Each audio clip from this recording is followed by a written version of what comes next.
Tá essa grande briga pelo comando da Petrobras. Uma briga enorme. E a briga é entre o ministro das Minas e Energia e o presidente da Petrobras. Entre o Alexandre Silveira e o presidente da Petrobras. E claro que tem um monte de gente, tem um monte de gente junto nessa briga. E aí tem de tudo. Do lado do Alexandre, tem gente de esquerda, sim, e tem gente de sindicato, do lado do Prates também. Agora, eu queria primeiro, só falar o seguinte, tem muita, porque não sei o quê, etc., só para qualificar os dois, tá? E aqui, sem defender a priori nenhum deles. Aliás, eu teria até motivo para ter implicância com o Prates.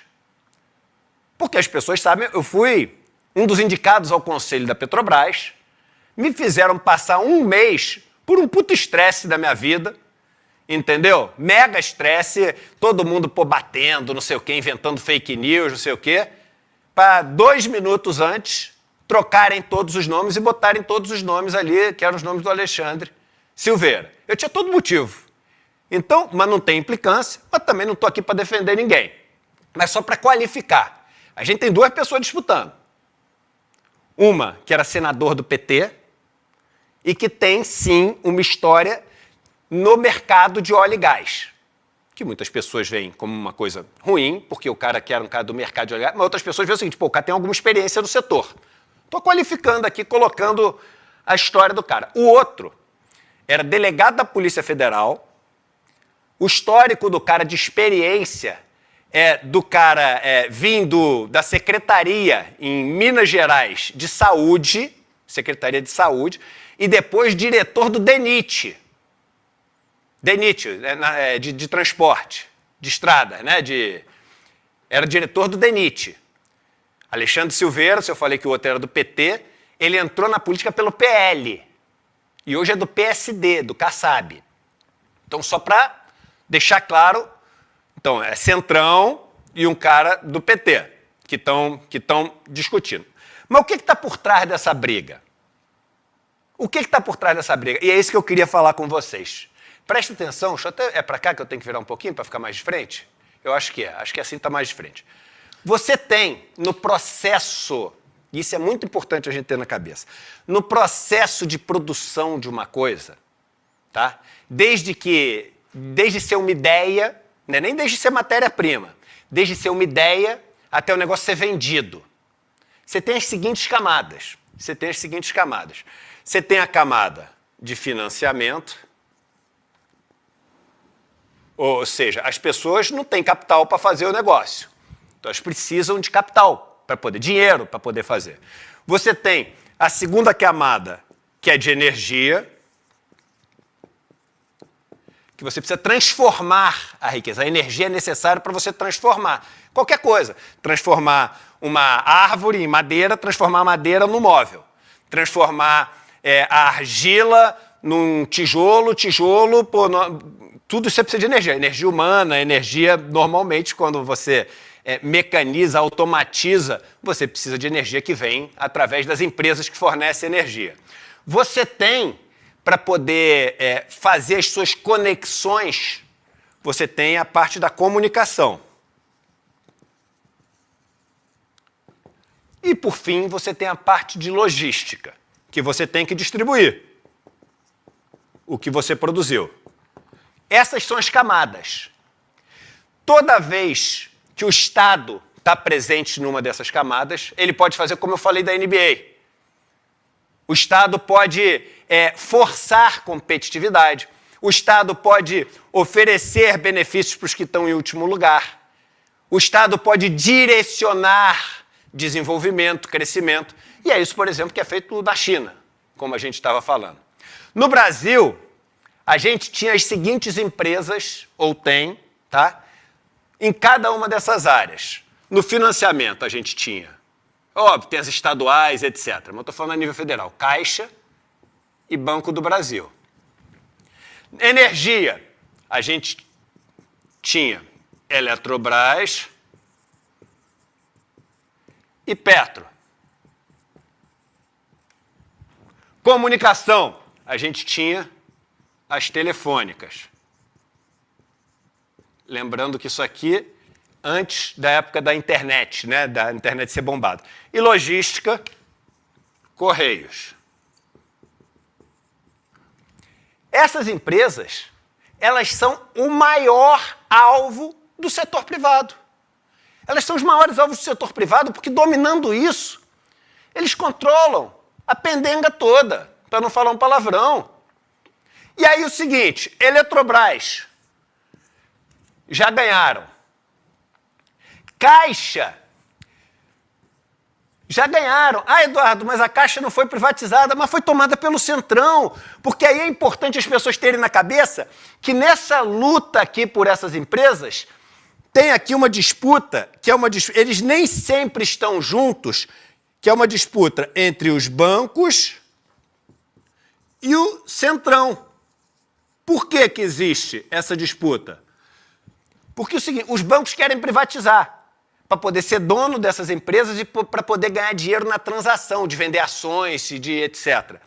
O Centrão quer dominar, porque essas empresas oferecem um monte de cargo, um monte de contrato com empresas menores, então quer dominar para poder roubar nessas empresas.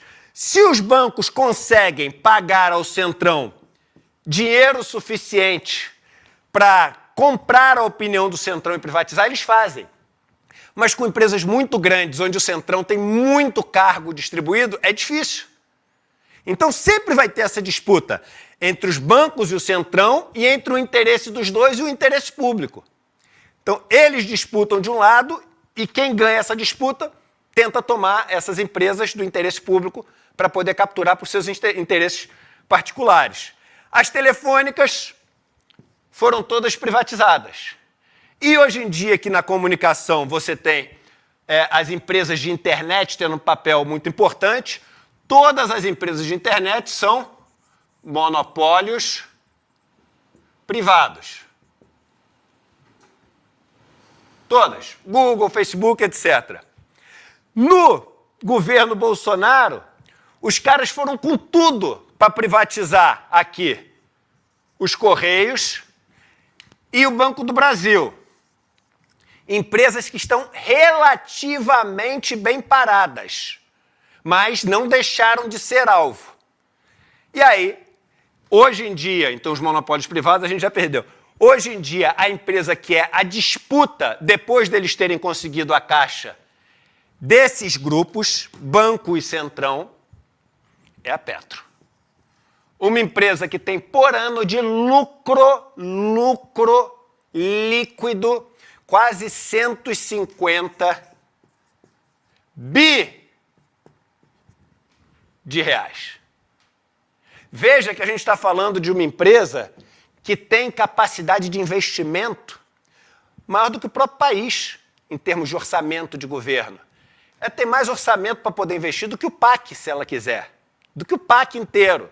Então você imagina essa disputa. Então, do lado ali dos caras que querem tomar a Petro, e eu não estou falando, mas a Petro está sendo tocada e sem a gente fazer aquela grande revolução da Petro. Em primeiro lugar, essa grande revolução, tu não pode fazer enquanto a empresa for de capital aberto, senão a galera que vai ser presa, mas mesmo se pudesse, não sei se fariam. Não sei se são os caras super de esquerda. Não sei se são. Eu sei que o Alexandre Silveira não é o cara super de esquerda. Mas a gente devia estar discutindo. Não, por que não tira esse negócio de qualquer alinhamento de preço? Por que não sai investindo em qualquer coisa? Eu já falei aqui, porque senão os caras vão presos se fizer isso. Vão presos mesmo, porque eles não podem, por causa da lei das SAs, por causa do respeito ao interesse dos minoritários. Não que eu concorde com isso, mas é assim que funciona. É assim que funciona. O que a gente tinha que estar fazendo agora? Está discutindo o seguinte, a recompra das ações da Petrobras. Falei aqui outro dia. Porque a dívida da Petrobras, ela é captada a 7%. Ou seja, você pega dinheiro emprestado a 7%. E o dinheiro da empresa é rentabilizado a 30%. Então seria só você pegar o dinheiro emprestado a 7% e comprar as ações da empresa que vão te dar um retorno de 30%. Você ainda ganha tudo isso que vai para o Estado. A gente está discutindo retomar a Petrobras dos investidores estrangeiros, que tem quase 50% da Petrobras.